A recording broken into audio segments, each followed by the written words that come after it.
We're told our whole lives that the point of everything is to be happy. But what if that's wrong? Today, we're going to explore a really different idea that our emotions, especially the difficult ones, aren't the destination. They're more like a guide, a signal that's trying to point us toward what truly matters. So let's start with a question that I'm guessing is going to feel pretty familiar to a lot of you. Why is it that the more we actually chase happiness, the more it seems to just slip away? We're taught to run after it, but that whole pursuit can feel like an endless treadmill, right? You're just left feeling exhausted, and you're no closer to where you thought you wanted to be. I mean, the message we get from the world is so incredibly simple, it's almost like a line from a movie. The script we're all handed says, your job is to feel as good as possible and avoid pain at all costs.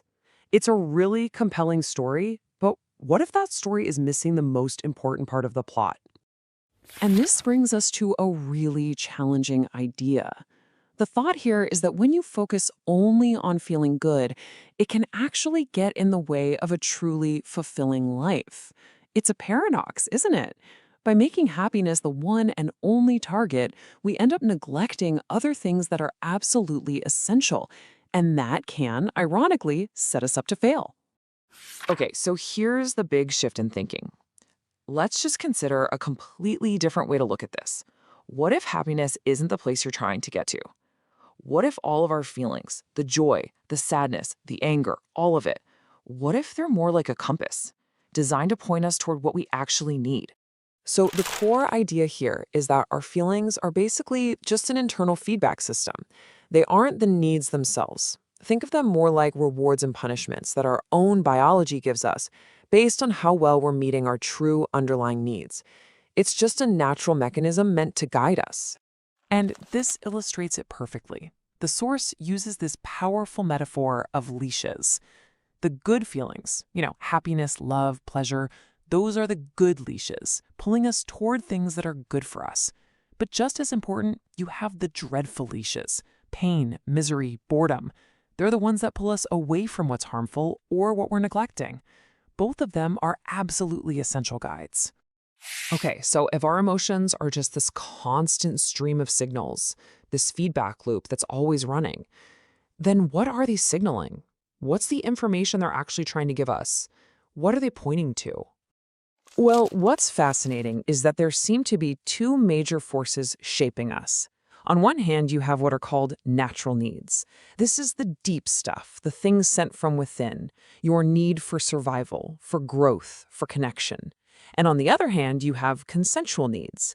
These are the things that come from the outside world, society's laws, its rules, its expectations, and stereotypes.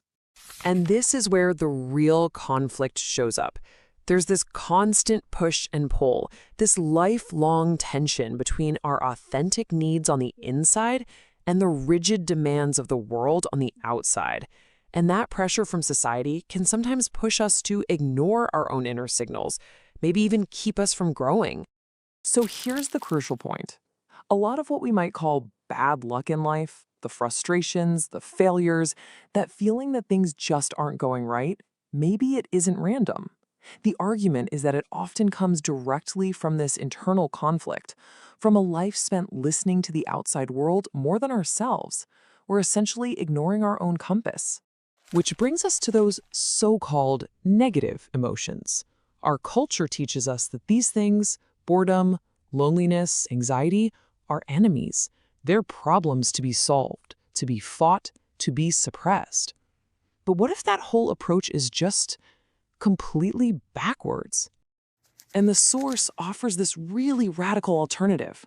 It says, don't go to war with your feelings. Don't try to conquer them. Instead, get curious. Treat them like messengers that are carrying vital information. Your feelings aren't a sign that you're defective. They are data. And the question isn't, how do I get rid of this feeling? The question is, why are you here? And look at how this reframes everything. That feeling of boredom, it isn't just a lack of entertainment. It's a powerful signal that your deep need for growth isn't being met. Loneliness isn't just a sad feeling. It's a direct alert that your need for connection is unfulfilled. Pain and anxiety, they aren't random. They are precise alarms telling you a core need is either being ignored or is actively under threat. They can actually be allies in understanding yourself. I mean, this is the perfect metaphor for it all. Trying to suppress a feeling like anxiety without understanding its message, it's like putting a piece of black tape over the check engine light in your car. Sure, you've hidden the warning, but you haven't done a single thing to fix the actual problem. The engine is still in trouble. So we arrive at the central takeaway. The journey isn't about getting to some perfect state of nonstop happiness or having total control over our emotions. It's really about cultivating the wisdom to just listen to them, to finally understand their language, and to honor the messages they're trying so hard to deliver. So, to just quickly recap this whole perspective, your feelings are the compass, not the treasure. They point toward your fundamental needs.